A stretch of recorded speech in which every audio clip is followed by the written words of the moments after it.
जानकारी लेंगे कि भाई ब्रह्मचार्य जीवन की उन्होंने अभी बच्चों के सामने बोला कि बहुत जरूरी है ब्रह्मचार्य।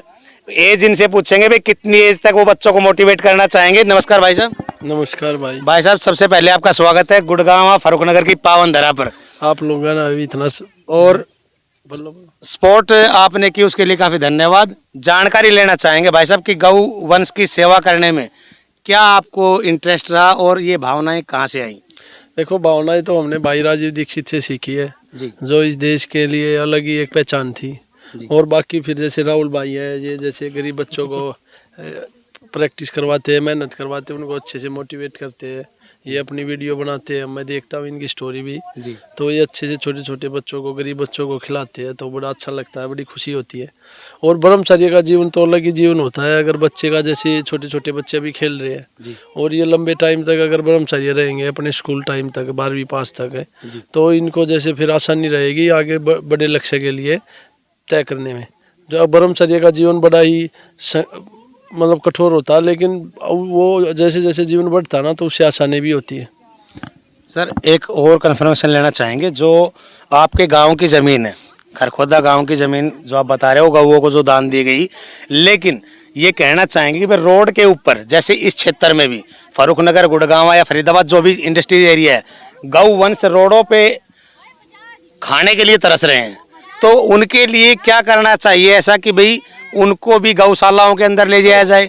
एक तरफ तो आप गौ भगत हो जाते हो, आप इस चीज़ को माइंडली ना लें, मैं फोर्स नहीं कर रहा हूँ किस चीज़ को ज़्यादा टारगेट करने के लिए, ये पूछना चाहता हूँ वो भी गौवंशी है जो रोड पे हो रहे हैं। सर एक सेकंड सर, मेरा सवाल पहले, वो गौवंश उनके लिए क्या करना चाहिए? मैं देखो, जो अपनी देसी गौ माताएं थी ना और जो पंचायतें होती थी गाँव गाँव की, वो पंचायतों में गौवंश के लिए जमीन छोड़ी जाती थी पहले जी, गौचरण की, वो अभी भी कागजों में है जी। अब क्या हुआ, सरकार ने और जो सरपंच बन रहे ना उन्होंने क्या किया, गरीब वर्ग में डिवाइड कर दी वो जमीन जी। वो उधर से हटवा दी और हक गौवंश का था और वो जनता को दे दिया। अब ये बताओ, जब जमीन ही नहीं रहेगी उनकी तो वो लास्ट में कहाँ जाएगी? अब देखो, खेत में वो आ जाती है, उसको लठ मारा जाता है, गांव में चली जाती है, उधर से भगाया जाता है, तो लास्ट में फिर उसको रोड पे ही आना पड़ता है। हाँ, हर गांव में, हर शहर में, हर नगरपालिका में गौवंश की जमीन है, अभी भी है, उसका हक मिलना चाहिए। वो हमारी कमी है, हम नहीं दिला पा रहे, हम नकम्मे हैं। तो सर क्या करना चाहेंगे उसके लिए? क्या उसके लिए हमने आवाज उठानी चाहिए, जमीन दिलानी चाहिए गौवंश के लिए,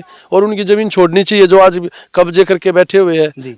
ये जो राजनेता है सत्ता में बैठे हुए, और वो सारी, और जिस दिन देसी गौ माता इस सृष्टि से खत्म हो जाएगी ना तो ये दुनियादारी भी खत्म हो जाएगी। मैं सच बोल रहा हूँ। सर गायों में आप फर्क की बात कर रहे हैं, देसी गौ माता और दूसरी गौ माता कौन सी है? देखो, देसी गौ माता में तो जो जिसपे टैट होती है ना, बनी हुई होती है, नीचे खाल लटकी हुई होती है, वो देसी होती है। जो आपने सूर्य की तरह देखे ना, उनका रीढ़ की डिप्लान होती है, वो अलग गाय होती है, जो हमारी अफ्रीकन हो गई। और जो ये अमेरिका से जिन्होंने बनाई थी, मांस खाने के लिए बनाई थी ठंडे एरिया में, उनका दूध वो पीते ही नहीं है, क्योंकि उसके दूध में बहुत हानिकारक है। उसका जो तरीका है बनाने का, पीने का, दूध का गाय देसी का ही लाभदायक है, इन फार्मेसियों का नहीं है बिल्कुल भी। तो फार्मेसी गायों के बारे में क्या कहना चाहेंगे? इनको भी गौवंश में ही इंक्लूड करेंगे या अलग है इनका? नहीं, मैं बता तो रहा हूँ, ये मांस खाने के लिए यूरोपियन लोगों ने बनाई थी। सरकार की अपनी पॉलिसी आ गई, एक जनता बढ़ रही है भाई, जनता बढ़ने लग रही है, राजनेता अपना घर बनाने लग रहे हैं, तो अब दूध की डिमांड है नहीं, तो उनने क्या करा, उनने ये हाइब्रिड्स ले आके घेर दिया है,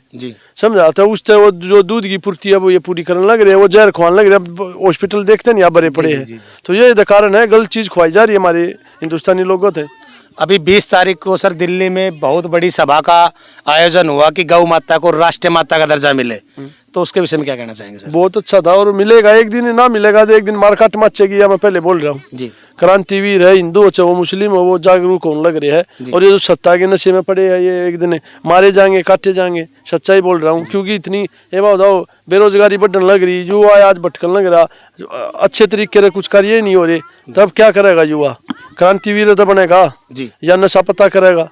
तो ये मैं कहना चाहूँगा कि भाई अच्छे से समाज में एक संगठन बनाकर अच्छे से सारी चीज जाने रखो जो प्रकृति से जुड़ी हुई है।